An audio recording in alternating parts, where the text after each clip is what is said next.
Nigeria is a country known for its vibrant culture and mouthwatering cuisine. I'm excited to share with you one of Nigeria's most beloved dishes, jollof rice. Jollof rice holds a special place in the hearts of Nigerians and food enthusiasts worldwide. It's a dish that brings people together, igniting a sense of unity and celebration. So join me as I try to recreate and review this dish.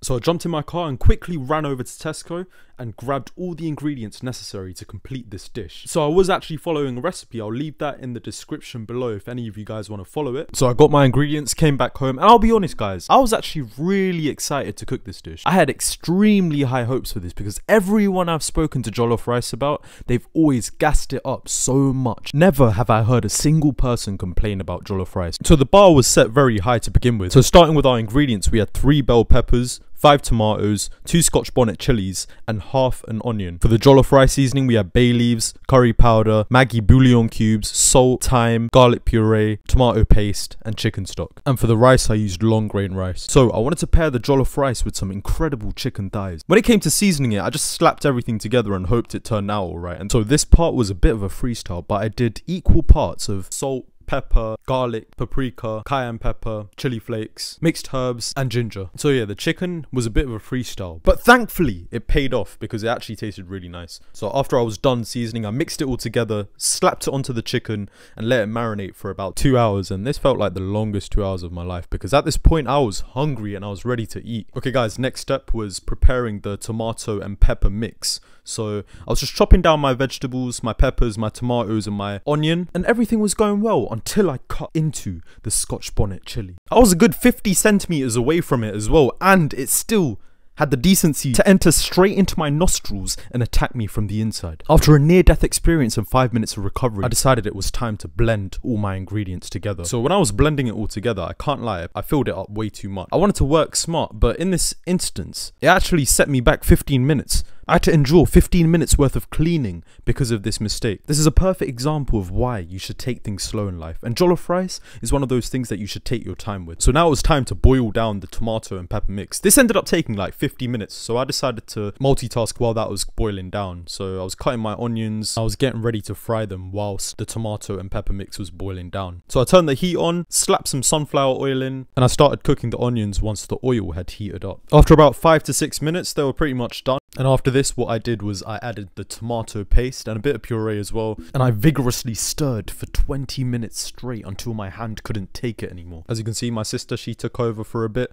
continued with the mixing operations, and then I continued back at it. At this point, the tomato boiled down mix was complete. 20 minutes was over, so I transferred it all into that pot. I stirred it well, and now it was time to season. So I slapped in some curry powder, some bay leaves, some thyme, salt, Maggi bouillon cubes, garlic puree, and I put it all together in a pot and slapped it in. Now it's time to add some chicken stock. So as you can see, I just slapped the cube in, mixed it together with water, and then poured it into my pot. At this point, we were almost ready to pour the rice into the pot. All I needed to do was wash it, and then I just transferred all the rice over to the dish, and there it was. One step closer to fulfillment. After a bit of low intensity mixing, this is how it looked. All I needed to do now was pour a bit of water so it would cover the surface of the rice, and then boil for an additional 25 minutes with a foil on top so it retains the heat and the moisture. I also had to make sure the heat was on the lower setting just so the rice wouldn't burn underneath. While the rice was cooking on the stove, I decided to put the chicken onto a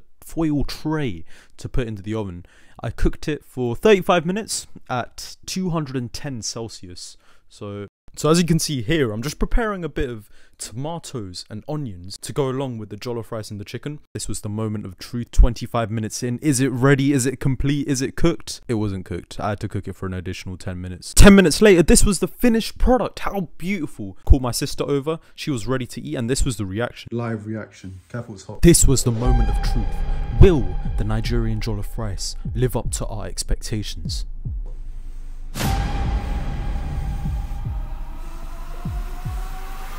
Honest with you. That's nice, yeah. That's actually really nice. Is it? You serious? Yeah. Bro, that's really good. Really? Oh, nice. I still haven't tried it properly. I want to try it as well. First time having it. Tomatoes.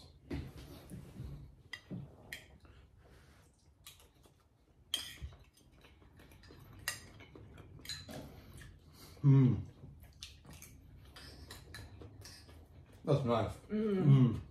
With each mouthful of that jollof rice, I was greeted by a burst of vibrant different flavours.